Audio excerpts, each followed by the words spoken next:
those of you who were here yesterday will know that I kind of like asked the acronyms, if people know what all the acronyms stands for. So SDGs. Anybody that do not know what SDG stands for? It could be Screen Directors Guild. No, it's not. It's Sustainable Development Goals. We had the Sustainable Development Goals coming live actually in 2015, but by 2016. 17 goals, you are going to see them later. I do have a cheat sheet if anybody needs it. And it's 193 member states around the world. But it was not just the UN and the member states sitting together and saying, oh, here are 70 goals. This is the world's largest stakeholder dialogue ever that came to that. We had business, we had civil society organizations, we had the CSO, so the Chief Sustainability Officers, we had the CEOs, we had everybody part of that dialogue. And out of that came these 17 Sustainable Development Goals. What we've been asked to talk about in this keynote is changing the reporting landscape. But I'm actually calling it changing what does success look like. So there's a report out there saying there's a $12 trillion opportunity if we achieve the Sustainable Development Goals by 2030. There's no report out there saying what happens if we don't, but I asked my son a few years back when I was out speaking about the Sustainable Development Goals, and I said, Sebastian, what do you think about these? And he looked at them and he said, they're all good, but we only need them because we screwed up, which is probably true. And so the question that we have in front of us is, okay, well, we have $12 trillion opportunity, but what happens if we don't take that opportunity? I mean, no businesses can succeed in a world that fails. So with that positive note, I am very, very pleased to have with me here two businesses that are part of the solution and starting in terms of the Sustainable Development Goals. I do have a lot of Slido questions for you as well, so bring up your phone and of course also ask questions. We will start with Anna Maria in terms of VF Corp. Anybody in here who knows who is VF Corp? Oh, we have two. Oh, good. Oh, you're not alone. I'm impressed. Yes. Yeah. It's actually one of the huge, okay, you can tell all that. Yeah. Good morning, everyone. I'm very pleased to be here with you this morning. Actually, yes, that's how always I open the presentations that I give is how many of you know VF, because not many people do, but actually you probably know most of our brands. Can we have a clicker to go through the slides? Because if you go to the next slide, then you will see some of our biggest brands in the world. Now, these are only the ones that we own and commercialize in Europe, because I'm heading the sustainability program for Europe. But we have over 20 brands in the world. And for instance, in the US, we are very strong in the workwear business as well, where we just made an acquisition. So you see some of them are like Vans, Timberland, the North Face, Kipling, Lee Wrangler, et cetera, et cetera. So just a few words around VF, because as many of you don't know the company, we are a big player in the apparel and footwear and equipment business. Last year, 2016, we closed with 12 billion revenues. And we're one of the, we're the largest maker of backpacks in the world. We're the biggest maker of denims in the world. We buy 600 million yards of fabrics every year, enough to wrap around the earth 13 times. And we put on the market 562 million units of either apparel, footwear, or equipment on a yearly basis. So these are big, big numbers, just to give you an idea of the scale of the business, the size, and with this comes a lot of responsibility, obviously. So that's why we set up a corporate sustainability programs some years ago to really start addressing some of the big impacts that we have from an environmental and social perspective. So if we go to the next slide, we are I'm here to talk about how the SDGs really helped us shifting the conversation around sustainability. So up until like a couple of years ago, sustainability for us was setting up the program, measuring the impacts, making sure that we completed the homeworks and the infrastructure that we needed to make sure that we had a proper sustainability program at global level. Now, through the SDGs, we actually use them to shift the conversation that we have with our internal stakeholders and external stakeholders alike. So internally, we use the SDGs as a raising awareness slash educational tool to engage with our senior leadership when it came to setting up the second phase of our sustainability strategy. So the first part was really around, again, setting up the infrastructure and the basis of a global program. The second phase is looking at the future and trying to understand how can we become more of a leader in our industry when it comes to sustainability and responsibility. And our leadership was part of this strategic process throughout. And they asked us, tell us how we can actually, as VF, have an impact in the world and what are the issues we should go after. So we really use the SDGs to explain them, which are the most relevant issues in the world that we should be dealing with because they're material to our business. So that for us was a moment in which, we not only use the SDGs, but we really shifted the conversation internally and going beyond the homeworks and what needs to be done and avoiding risk to actually how can we positively make a change in the world. So that was the internal dimension. The external dimension is really represented by our up-and-coming sustainability report that we will launch in the next few weeks. And again, there's the phase 1 and phase 2. Like the phase 1, the first sustainability report was all about, again, the homeworks, etc. And now we decided to take a two-pronged approach. The first one is still, we need a technical document that's really aimed at our sustainability community in a way, because as we know, we can digest data and more kind of, if you like, boring technical stuff. But we want to go further, and we really want to use some of the most engaging stories that we have highlighted and that we've created over the past few years to address a broader audience and to really do this through a website so that it can be external facing and really open to anybody that is interested in looking at this.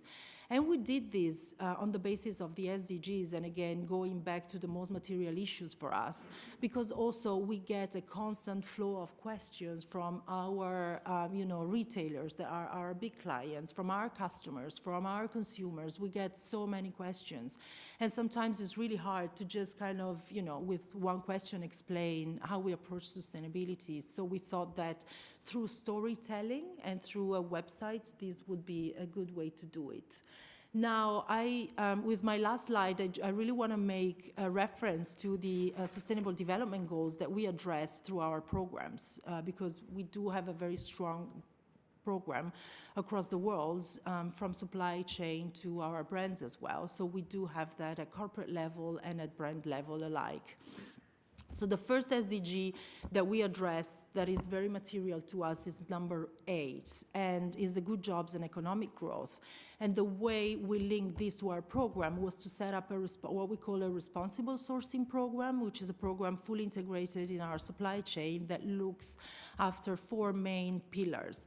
The first one is the workers' well-being. The second one is the product stewardship, so making sure that our products are not only safe, but also that we have traceability. A traceability program, thank you, that we have, in our hands, we not only make compliant products, but we also go a step beyond. We also look after environmental sustainability as one of the pillars of the responsible sourcing program, meaning helping our suppliers to run more efficient facilities. And the fourth pillar is really the sustainable living environment program that addresses some of the social issues in the cities or villages where the workers live. So just to give you an example, in Cambodia, we set up a partnership with an NGO that is expert in healthcare. And what we do is we set up mobile clinics. So there's a van that goes from village to village to make sure that we provide healthcare where otherwise people wouldn't be able to access it. The second... Sorry, I already did. Oh, you did that. That's fine. That's fine. The number 12 is the second SDG that is very material to our program, and is the responsible consumption. And we kind of link that to circular economy and zero waste. So in the apparel textile business, in our industry, circular economy is a very big priority right now. And we decided to become part of this new, in a way, movement to make sure that we start looking into our processes and how we make our products to go from a linear economy to a more circular one.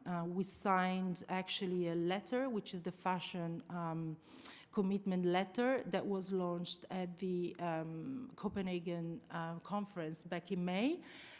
Through signing this commitment, we did two things. The first one is commit to having targets that we will reach by 2020. And the second thing we did was to commit publicly to give updates on our progress when it comes to circular economy. The second part is zero waste, and we've been working on zero waste for some years now, and we really started focusing on our biggest facilities. We have over 30 distribution centers in the world, so we really want to make them zero waste facilities. We started focusing on our US DCs and our European ones. And right now we have 14 of the 34 distribution centers being zero waste, which means that 95% of the waste is either composted, reused, or recycled. The next phase is going to be not only to complete the distribution centers becoming zero waste, but also making our big headquarters in the world zero waste. The third SDG that we focus on is the number 13, which is protect the land. And to that, we link our advocacy work on climate change and our commitment. So in 2015, we made a commitment to only use 100% renewable energy by 2025 in our owned and operated facilities. I'm proud to say that in Europe, we're leading the way. We already are up to 42%. Obviously, there's still a lot of work that needs to happen, but this is really what we're working towards, is one of our kind of big priorities right now. And the last one is life on land, which is number 15, and we connect these to two of the bigger policies that we released this year again, so it was a very busy year for us. The first one is around forestry derived materials, and the second one is around animal welfare materials, animal derived materials, which translated into an animal welfare policy that is very important to us because we use so many sensitive raw materials coming from animals that really are sensitive because there's a lot of NGOs campaigning around this.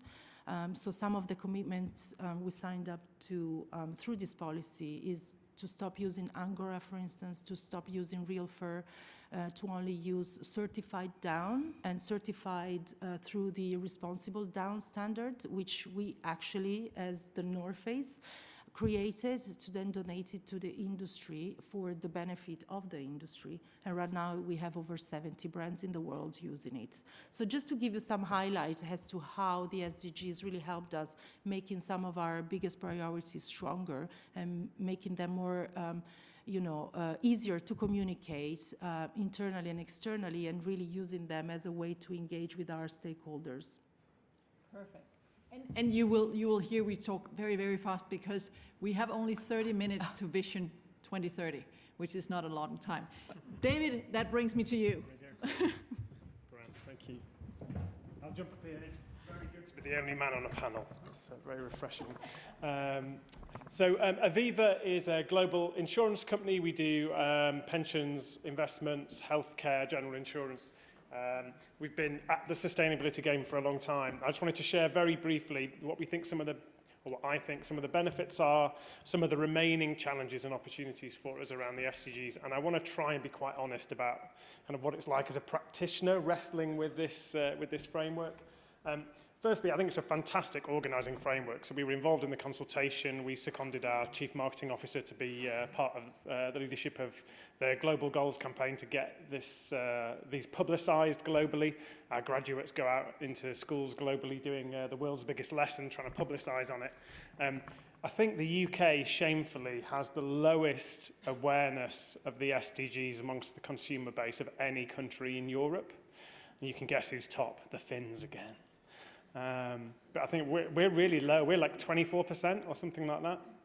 So I think for a UK headquartered company who's doing its reporting in the UK with maybe primarily UK stakeholders, there's still a challenge there amongst some of the different stakeholder groups that we're trying to target. But overarching wise, it's a fantastically helpful organising framework. You don't get this paralysis of analysis. We used to spend so much time mapping the issues back in the day, whereas now we've got them there. There are consensus around the priorities to see the changes we need to see in the system.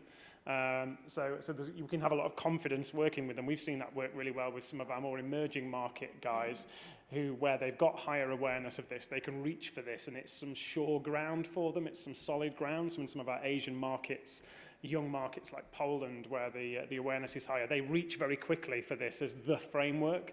That's not true everywhere yet. Absolutely, as we've talked about already, this pick and mix, as in not trying to persuade everyone we're doing something against everything. It's tempting to slot a little something under everyone. It's very difficult to fight that temptation, but I think prioritising where the biggest impacts you have and the biggest issues that impact your business every day and going after those in the way we communicate the story and the way we set the strategy is key. And for me, one of the really useful things is the ability for the SDGs to help us join the dots.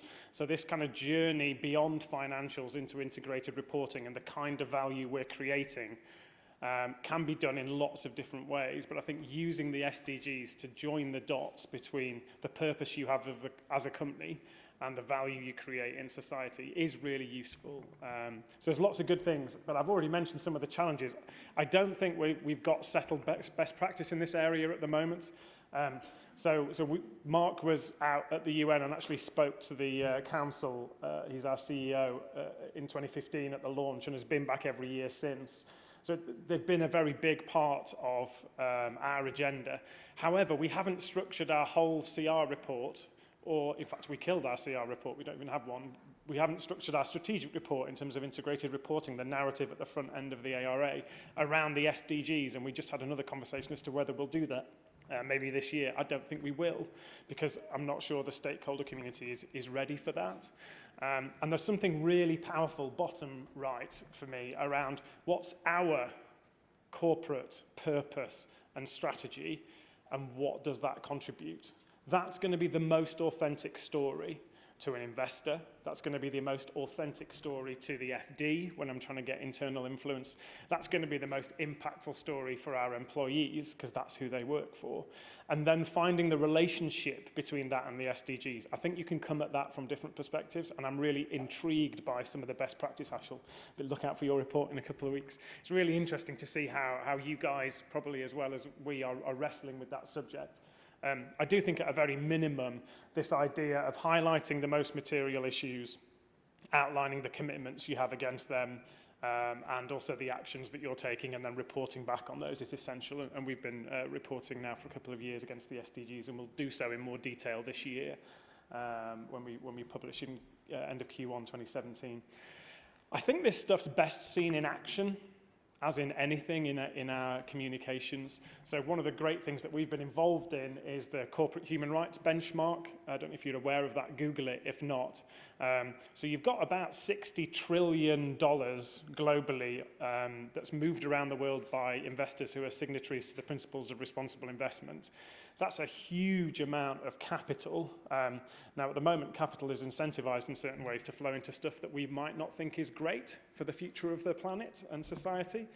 So it can't therefore be beyond the wit of us to create a system where we incentivize capital to flow into things that deliver the SDGs. So that's one of our big campaigns at a UN level, is to get a UN resolution on that, to increase financial literacy so people know how to do that, even down to a consumer level, to reinterpret fiduciary duty for boards, and to set up benchmarking, which makes it really transparent. And the corporate human rights benchmark was a great start point for that kind of benchmarking.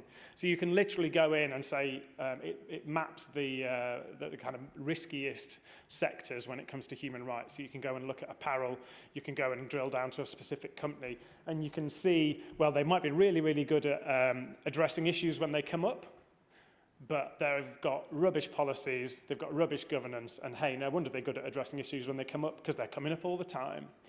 Is that where you want to put your money? Is that the kind of company you want to flow your capital into if you're looking for a good return? Probably not.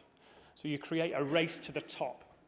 So one of the things that we launched with a number of others in the UN in September was the World Benchmarking Alliance. So the World Benchmarking Alliance will bring together things like the Corporate Human Rights Benchmark and a number of others which exist or will be created into one place to try and create a really easy access, free to anybody, so whether you're an investment analyst or you're a consumer just doing a little bit of research like you do before a purchase these days, because you want your purchase to reflect your values, because we are what we consume, not what we eat anymore. So that whole gamut of consumers of this information can access it free to create a race to the top in terms of impact around the SDGs of a particular company. We think that's a very, very powerful thing to do. So it's got funding flowing in from governments, from other organisations, and there's going to be a consultation. So it kicked off, there's 9 months of consultation. It kicked off in New York in September. So around a number of the UN global events, there will be consultations on how this benchmark should work, what should be in it. We're actually going to prioritise the UN events that are happening in the Global South so that their voice is, our voices are pretty strong already, right? I mean, let's make sure we have a really good representative set of voices to help us develop it. There'll be online consultation as well. So I'd really encourage you guys, if you're wrestling with this issue, it'll be fantastic to help you wrestle with it in a structured and informed way with other interesting people who are serious about it. It'll also be a way of helping us and helping yourself shape an environment of transparency, which we think can actually drive good change. So I'd really encourage you to come and get stuck into the WBA. Thank you. Thank you, David. And that's a perfect way to just look at my first Slido question in terms of partnerships. Because when I'm talking to C-suites and when I'm talking to board of directors, one of the things they really look at is partnerships for the goals, so SDG number 17. So the first question I think is, have you established any SDG partnerships? This is where action comes. Oh, working on it, okay. Well, we have 60% saying, well, it's like changing. Working on it, more and more working on it. 25% working on it, 35 saying yes, now 39, but still no. But I hope that you all will say that 2 + 2 can give more than 4 if you actually work together on this. We don't have that many minutes, so maybe can we just go to the next of my Slido questions just to figure out where you all are? And sorry, everybody. So, David, you were saying in terms of mapping the strategic issues within the business to the SDGs. And I think I've seen a lot of companies looking at the SDGs and saying, oh yeah, we also do that. Oh, fine. But I haven't seen that many really looking at it as, how can we look at the risk and the opportunities? And mapping that to being that the value chain or being that the circular value chain in that regard. But I hear that's kind of like what you have been doing, right? And that shows that value. So I'm just going to see, well, it seems that many have actually mapped your business issues with the SDGs. And the the next question, just before we then jump to that, just and that is in terms of like looking at it from the potential risk and opportunities, and not just doing we also have done anything this for a long time. And here it seems like there's kind of like the same in terms of saying, no, actually not looked at it as a strategic tool. So any advice in that? I don't know, David, you looked... Yeah, I'll caveat this by saying I think we all know that sometimes our successes are as much to do with serendipity as anything else. So sometimes stuff comes together and it maps across quite nicely. I think that's helpful. I think it can inform the impacts that we go after and focus them down with existing activity very, very helpfully. It can draw out new partnership opportunities that we talked about. So I think you have to admit when you face the SDG framework, I can't do this alone. So you need to understand what's the unique difference I make and where does that sit on the team that's needed to change this thing. So I think it provokes that kind of thinking. The other thing that I think we should all look for, if you've genuinely mapped against it, it will surprise you. So there will be something that you will think, yikes, we should be, but we're not, or we've never thought about. So yes, I've got a community program that addresses that, but does my core business actually systemically address that over a long term, which gets to any kind of scale? It provokes difficult questions, I think, and it's when you get faced off with difficult questions like that in your mapping process that I think you're doing a good job of mapping, not just a nice collage in your reporting. I also think that it's really important to use the SDGs as a framework to then think about and ask yourselves as a company, what type of role do you want to have? Like, mapping is great and it's gonna tell you where you are in your process, but also how do I want to move forward from here, and what type of stakeholder do I want to be? Do I want to be following what's already happening? Do I want to be proactively proposing partnerships like you did, or some of us do?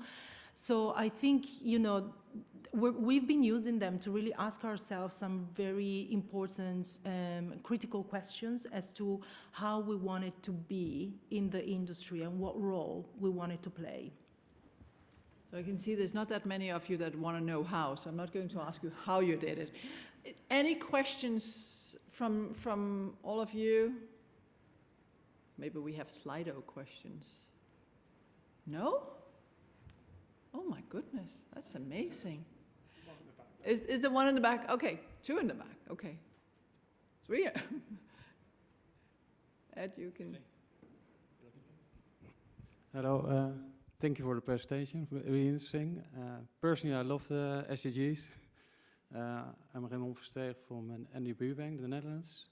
My question is, how do you map or link the SDGs you personally choose as a corporation to the national level? Actually, the SDGs are signed by countries, and you have country or government reporting. How do you map or link your own reporting to the country reporting on the progress on the SDGs? That's a good question. I think that's an absolutely excellent question. You've just challenged me by facing off into the SDGs.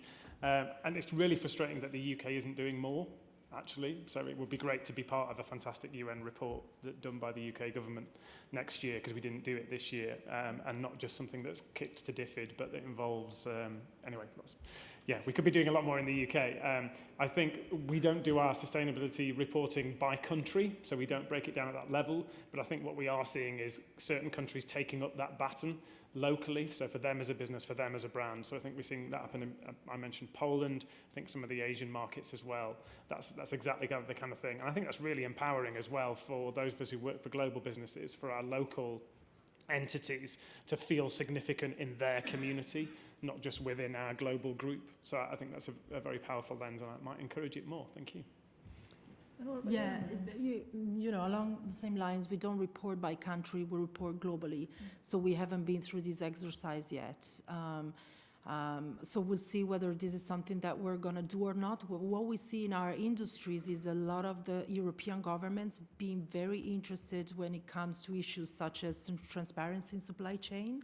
So there's a bunch of initiatives at government level that we're following because there's a lot of interest that might translate into laws in the future, not only actually at country level, but also at European level. So we've been working through a multi-stakeholder initiative with the European Commission on a couple of pilot projects that go, towards more transparency towards consumers when it comes to sharing information about the products that we put in the market. And just on that, so from a Canadian perspective, we are actually working with what's called Stats Canada in order to have company examples in our report next year. Okay, and now I'm getting like, Ed, I can't read that. I'm sure it says half an hour. Oh, shoot. Okay, are we time for one more question? Yeah. Okay, one more question. There's one up here.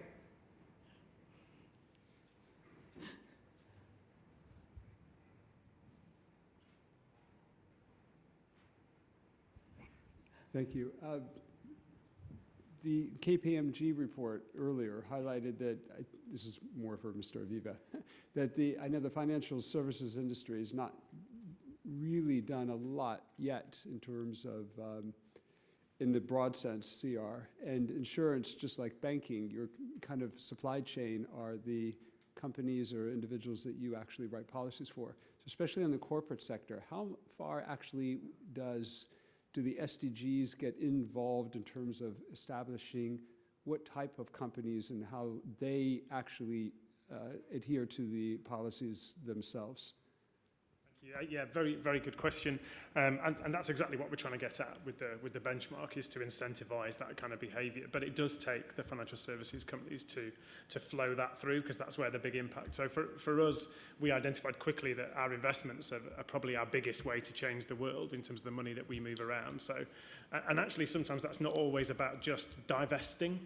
Because if you own stock, you can literally go and sit down with their leadership and say, digging up the Virunga National Park where the last gorillas live on the planet, that's a really bad idea. Tar sand exploitation that costs the lives and homes of indigenous peoples, we don't agree with that. And we will make a big deal of that at the AGM unless, you put a plan of action into transition away from these things.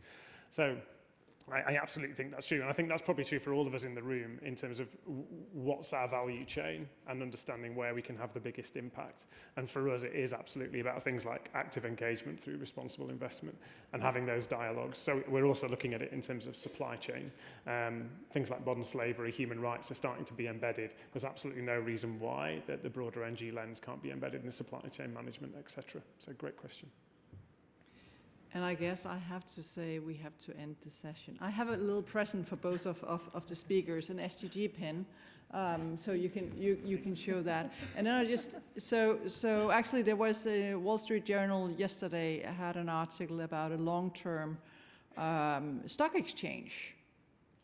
So where they want to start a new stock exchange where we look at long-term and those that have stocks in there, you longer you hold your stocks, the more power you have in terms of having engagement with the companies. And I think that's a big issue in this as well, and what you both are doing, having engagement with your suppliers, with your different companies, etc. And I think that's what all of us need to do, kind of like look, how do we do this also in the long term? 2030 is not that far away, but if we are to have the world we want by 2030, we better get started. So thank you very much. Short session, but I hope you all will keep on doing the SDGs. Thank you. Thank you.